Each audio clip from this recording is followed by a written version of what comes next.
How goes the treatment of the wounded? I'd be happy to man one end of a stretcher if it would help. You've helped quite enough for one day, Clive. Thank you. Don't mention it. Oh, but I must. After all you've done for this town, it is the very least you deserve.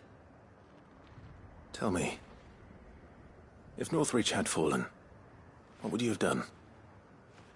A woman of your means could find a home anywhere in the realm, but I sense you would rather have died here. It's a long story. For you, madame, I have all the time in the world.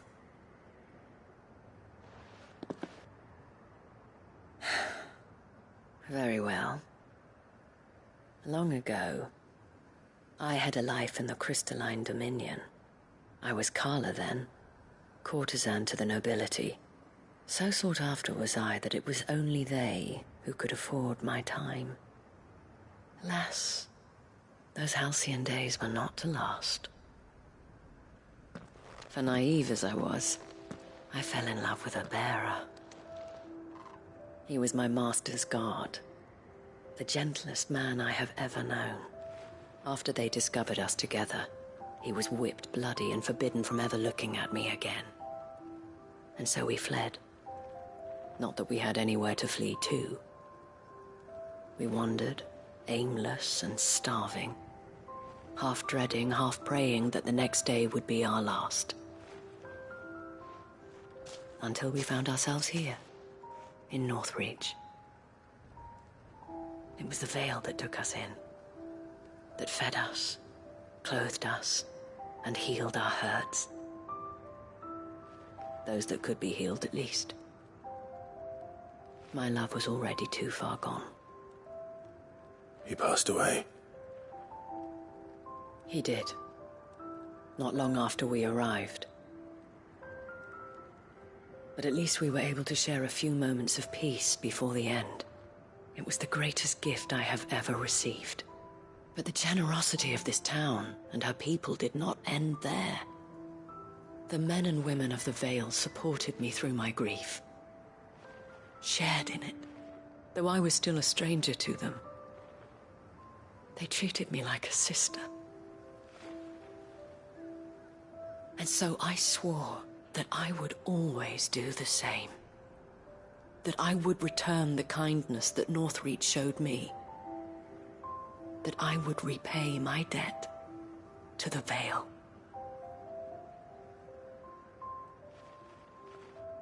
Thank you, Isabel, for sharing this with me.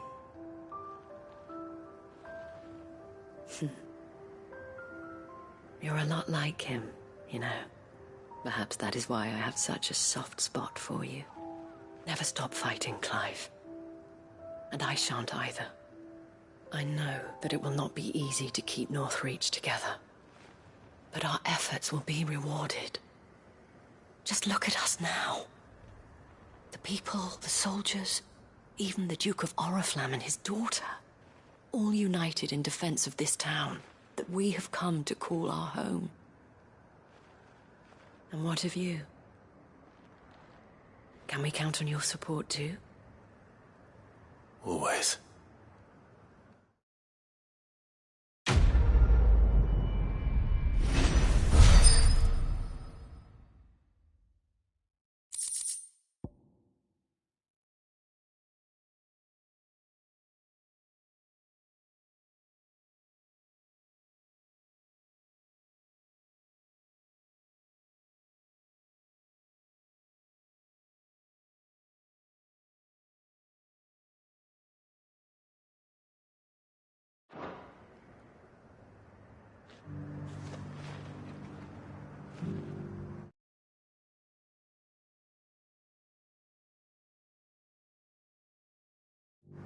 We have brought Northreach together. Now the fight begins to keep her together. For if this town is to survive, we must all play our part. Including you, Clive.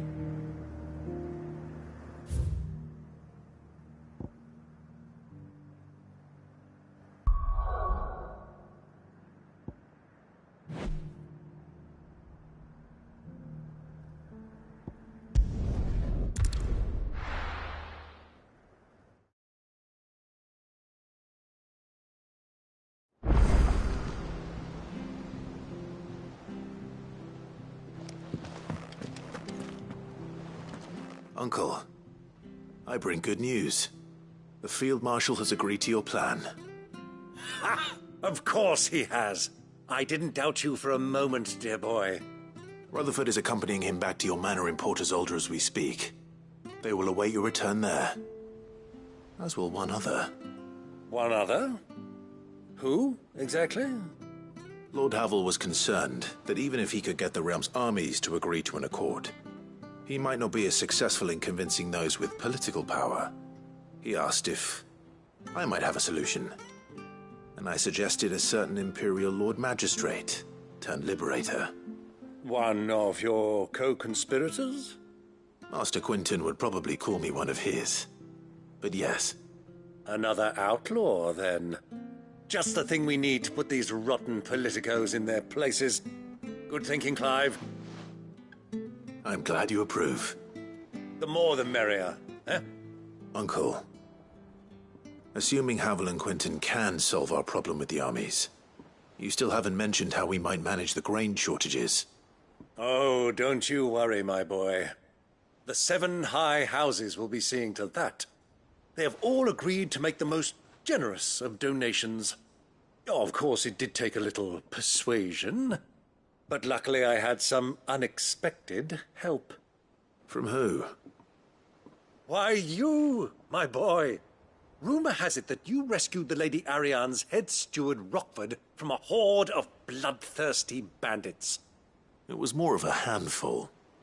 Well, the old battle-axe was so pleased. She had a shipload of talents delivered to my private docks by the next new moon. And when the other houses saw the parsimonious old crone's purse strings finally loosen, they as good as tripped over themselves in the rush to follow suit. I'm happy to hear it. Now, I must be getting back to the manor. Join us there at your earliest convenience, would you? Of course, Uncle.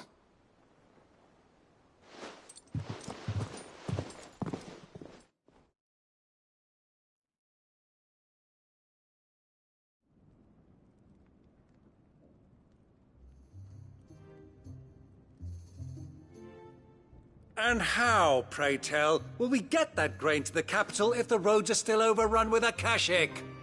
You'll find another bloody road. I only have so many men, and I'm not about to send them headlong into an ether flood. That is, unless you'd have them turn as well. Well, I'd certainly eat less. Says the man with a belly bigger than a band of curls. My soldiers actually need their rations. Without any food to keep them going, they'll be dead even before you've sent them on your fool's errand. If I may, gentlemen, perhaps I might suggest an alternative approach. Though supply routes are indeed disrupted, there is no shortage of ships. Indeed, they bob away in every bay from here to Randalar, awaiting a safe haven. Allow them to make port and fill their bellies full of grain. And once those who crowd the cities are fed, ferry the displaced back to the countryside to work the fallow fields. But I'm sure that you wish to continue your discussion. Forgive the interruption.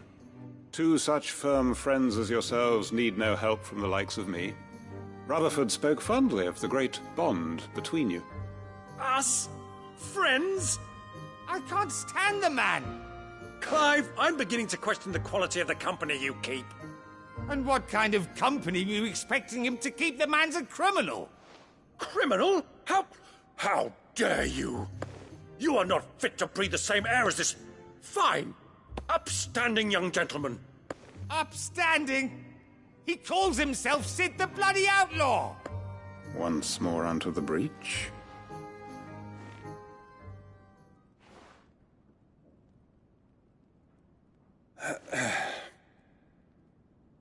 Shall we begin again? What we seek here is not to create a new nation, nor to claim the thrones of those that already exist. We wish simply to bring stability to the realm that mankind might weather the current storm. And to do that, we must convince those in power, the generals, the statesmen, the nobles, that our cause is just. There will be disagreements, yes, and I imagine some resistance, much resistance. But we cannot let that deter us. If we show them the path, show them that we walk it ourselves, then I am confident they will follow. The fate of the world lies in my nephew's hands, but the well-being of her people lies in ours. And we must not squander the chance that Clive has given us. Uncle Byron, Now, with that settled, let's move on to the signing of the Accord. For what great moment in history hasn't been accompanied by a little ceremony?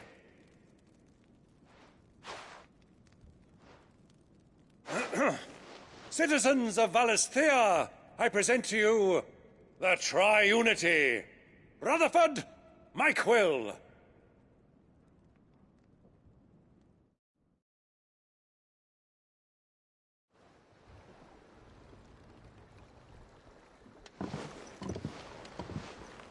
Well, my boy, the stage is set.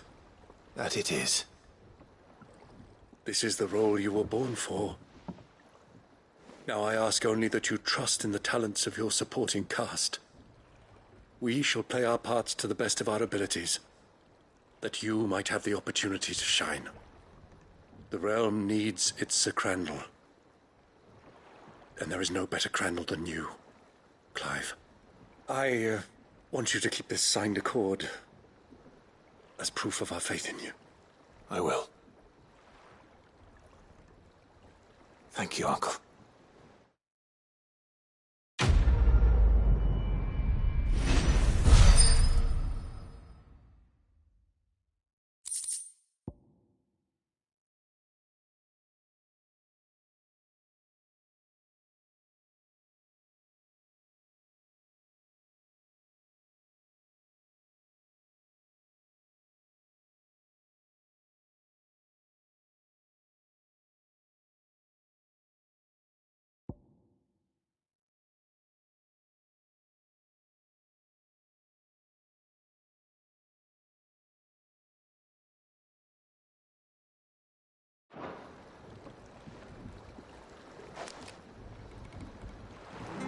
Sorry, can't take you where you need to get to, but the Argo and me will be waiting when you get back.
What do you think that thing is? And how the hell is Sid gonna deal with that? Distraction is what it is. Now back to work. Do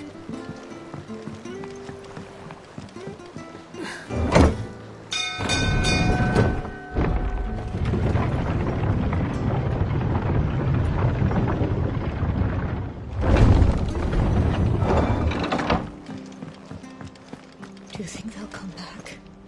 Of course they will. It's just a big crystal. How hard can it be? There's something about it. You should have seen him. The thing didn't stand a chance. Yeah, neither did you, I hear. Welcome back, Sid. Welcome back, Sid. Yes. Welcome back. Trip wasn't too much of a pain in the arse, I hope. Truth be told, it was me who suggested roping you in to help with the trial. But from what I hear, things didn't go quite as planned. No, they most certainly did not.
When faced with an unexpected foe, Ember froze. He did not run. He did not fight. Had I not been there, he would be dead. It would be too great a risk to send him out on a mission alone. Thank you, Sid, for your honest appraisal. Ember, you braved the tower and emerged unscathed. Yes, but only because Sid saved your skin. To me, that's no better than being caught red-handed. You failed the test. Wait, Sergeant. Ember still has much to learn, it's true. And this time he was found wanting. But I'd say he's due a second chance, nonetheless. After all, he did do as you asked. With a bit of hard work, any hand can be made to hold a blade, and any mind can conquer its fears. But a scout's nose is different. You've either got one, or you ain't. And by sniffing out that log, young Ember here has shown he has a conch and a half. Wouldn't do to waste it now, would it? Fine. One more chance. I'll do whatever you ask. I'll spend my days and nights in the pit if I have to. I'll show you. Just you wait. Daft as a brush, that one. But his heart's in the right place. Just like someone else we know. And if you ask me, we've been leaning on him for far too long. That time the curse breakers took some of the weight off his shoulders, I reckon. It couldn't hurt. Just don't tell Gav I said so, will you? I won't have him thinking he's been hard done by. Next thing you know, he'll be asking for a day off. Chance would be a fine thing. Back to work. Forgive me, Sid. This did not play out as I expected. Things rarely do these days. But that's why we need men like Ember more than ever. Men who can make the best out of a bad situation. Remember that. I will, Sid. Thank you.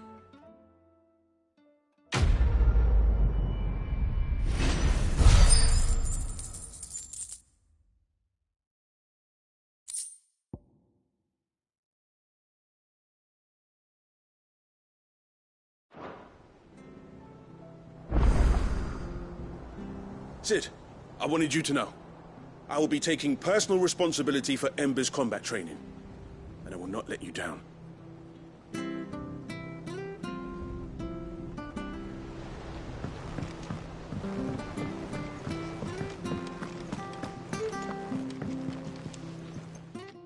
Vivian. I found it. The book you lost.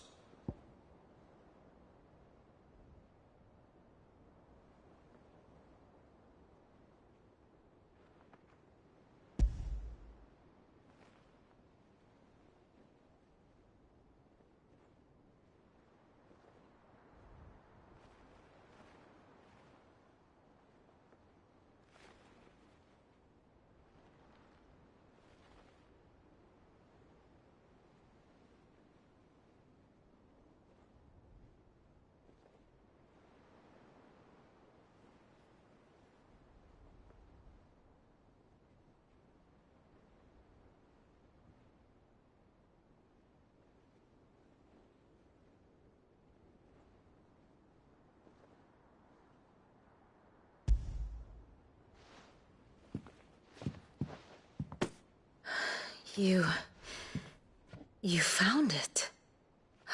Thank you, Clive. Even though I asked this of you, I was not entirely sure it would be possible. I feared the executors had seized every copy. I met with one of these executors, and I convinced him to let me keep it. He told me something. That the truth is just a matter of collective belief. And that if enough people believe a lie, that lie becomes the truth. It does. But it also means that the truth is not immutable. That it can be changed. Provided that those who wish to change it can convince enough people that their perspective is the correct one. As the sad history of the bearers proves. You said that the book inspired you to become a scholar. It did. Or its author, rather. She was a heretic, you see. A firebrand and a dissenter. A gallows stood ready for her in every corner of the realm.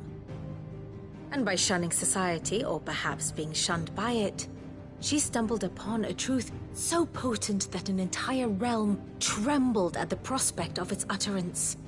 I, too, have always felt somehow set apart from the world of men. A stranger to my own species. She taught me that my solitude was not a curse, but a gift. And that, though my journey to the truth might be a lonely one, what I found at my destination would be more than worth the cost. Do you still feel that way? That you're not one of us? Honestly, I'm not entirely sure anymore. Since coming to the hideaway, I find my thinking somewhat clouded. Perhaps the result of studying mankind from a rather closer perspective than I had intended. But the more I study, the more I find value in this perspective. In looking not from the outside, but from within. So if you'll permit me, I'd like to continue my work here. Remember, Clive, when enough people believe, belief begets truth. Give the men and women of this benighted world the gift of truth. Make them believe in you, as I do. I'll try, Vivian. I'll try.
Tell me this is all you need.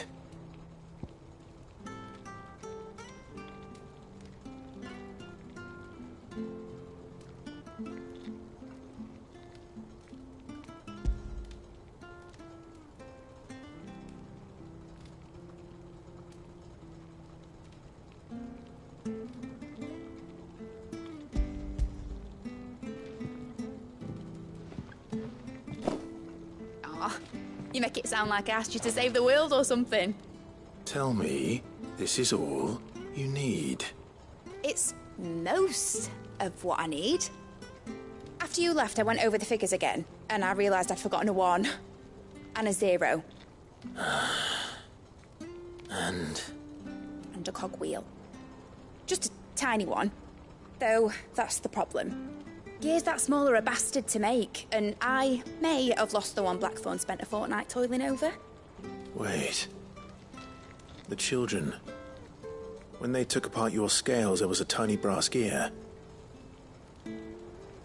Now that I think about it, they didn't use it when we put the scales back together.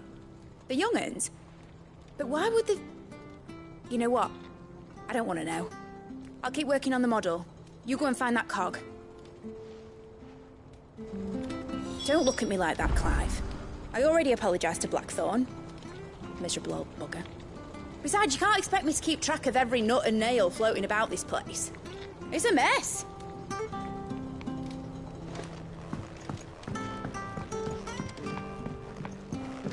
Has Nidador mentioned a new project?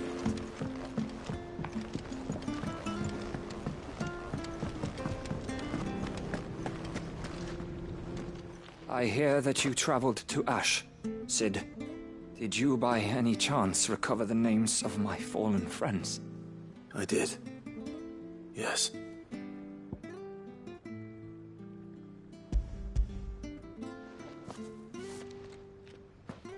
If I may?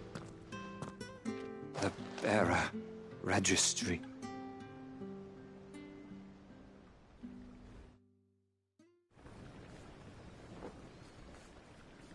The director was a brutal man.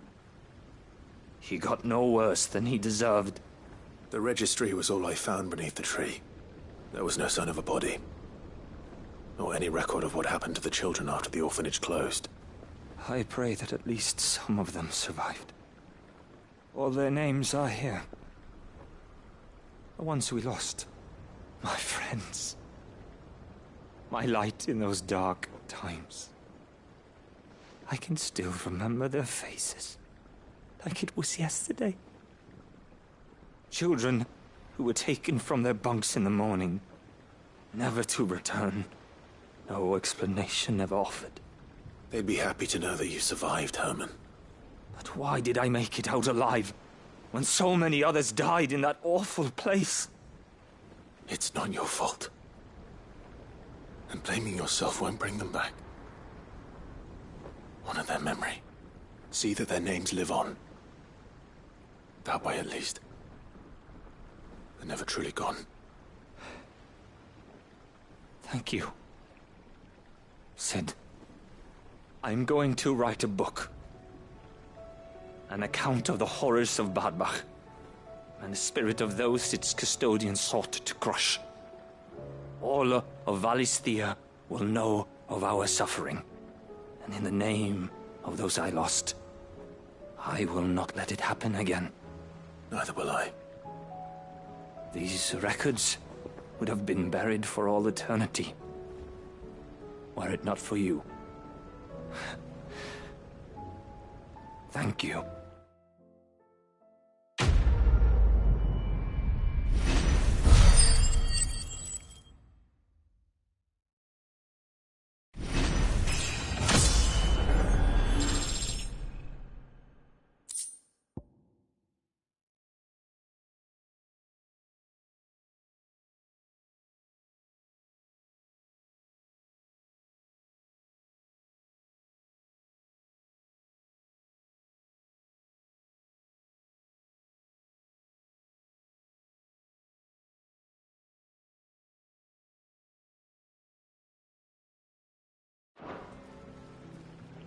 the realm will hear of Badbach. And I pray that the tale of my fallen friends will spare future generations the horror we endured. Thank you for helping keep their memory alive.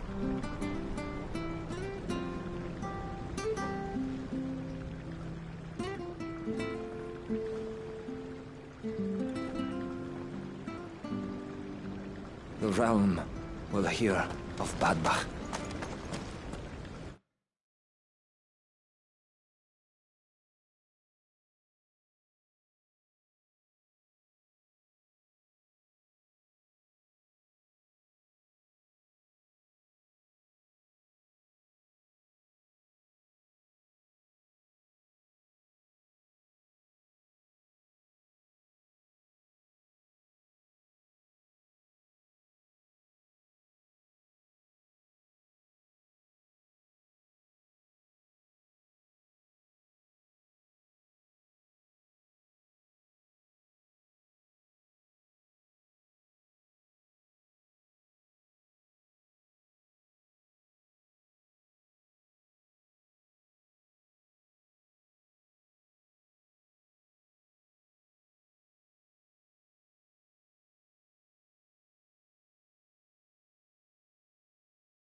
I pray that the tale of my fallen friends.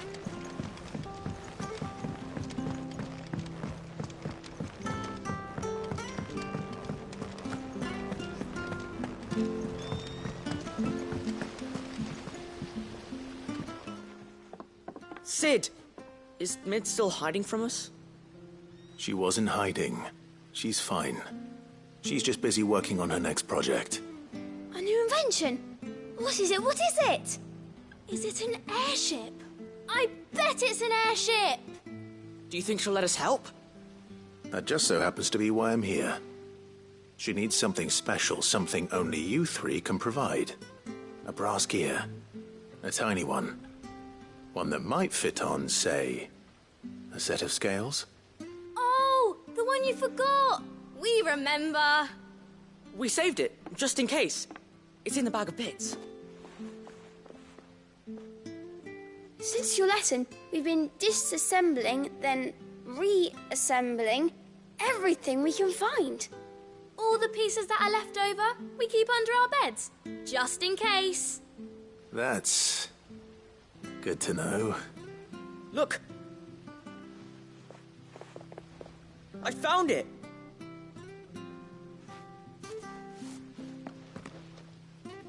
Is that all? Just the gear? We have more parts if Mid needs them. That's all for now. But I'll let Mid know about your hoard. Just in case. Thanks, Sid.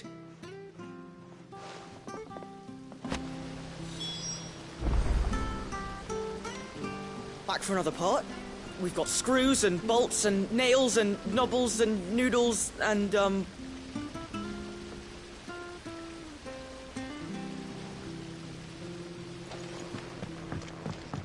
When you return, would you mind teaching the children another lesson?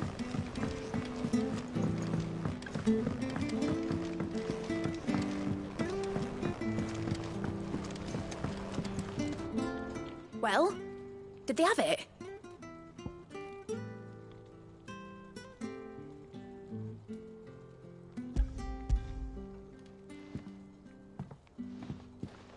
They did. And they kept it somewhere nice and safe. Will it work? Will it work? He's perfect! You're a genius, Clive. What exactly are you going to use it for? Only the most important job of all. The wings aren't going to move on their own. But with the right cog in the right place...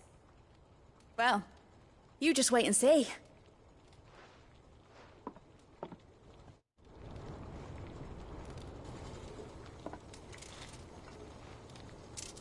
That should do it.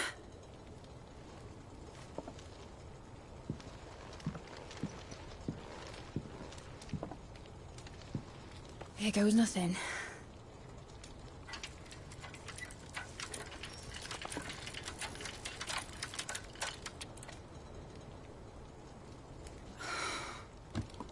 Titan's tits. Wasn't supposed to fly, was it? Of course it was supposed to fly. Wouldn't be much of an airship if it didn't. Honestly, these bloody engines are driving me mad.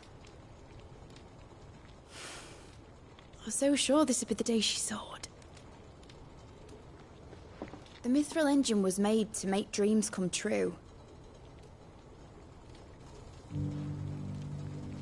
But maybe this is one dream the world's better off without. Show folk how to take flying. It won't be long till they're raining death down on each other. People will lose their homes. Children, their mums and their dads. Like I lost mine. I'm sorry. So am I, Clive. So am I. Sorry that I have to choose. Do I follow my head, or do I follow my heart?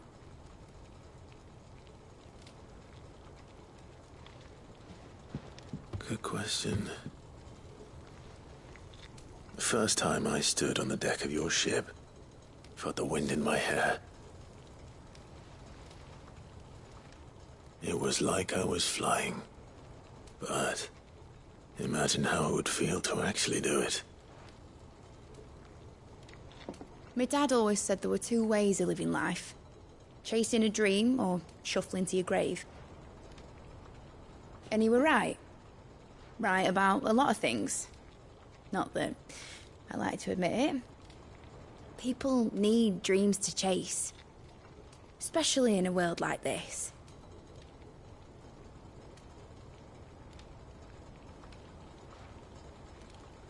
Right. When this is over, I'm gonna take all my Mithril engines to Zemeckis and sling them over the edge.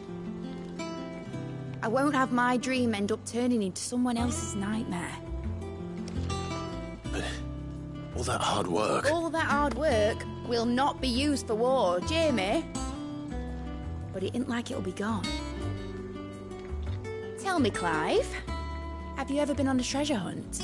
Not since Joshua and I were boys. Why do you ask? Because I'm gonna bury the engine schematics and leave behind a little riddle telling people where to find them. A really hard one, so that only the most dedicated dreamers will ever be able to work it out.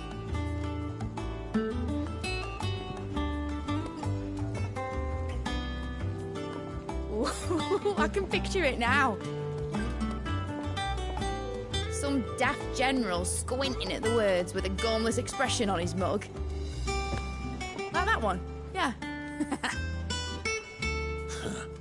Right.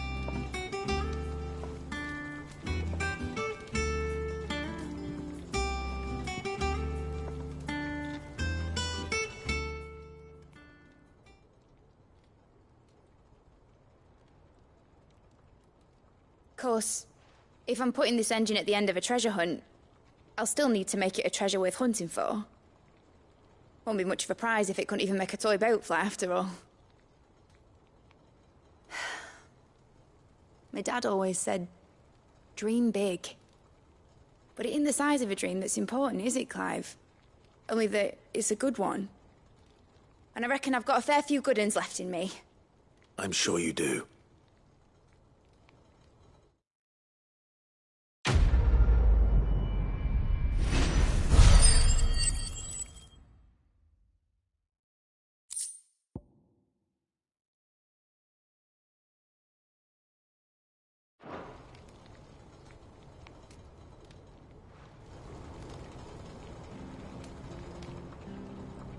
What shall I do with your model?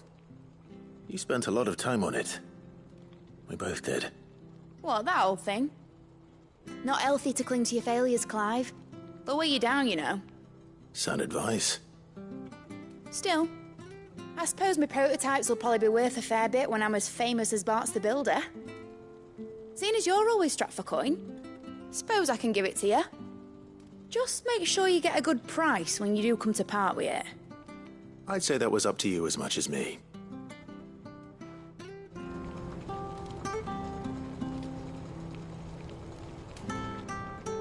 Need something?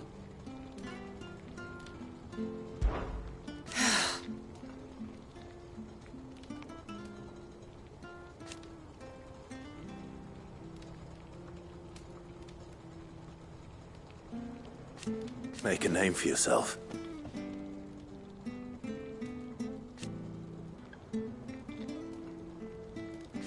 You better bloody had to and all.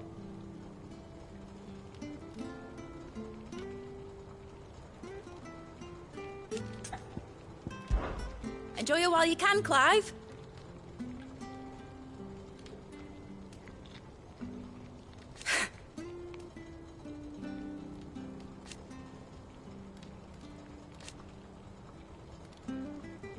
Imagine that, eh?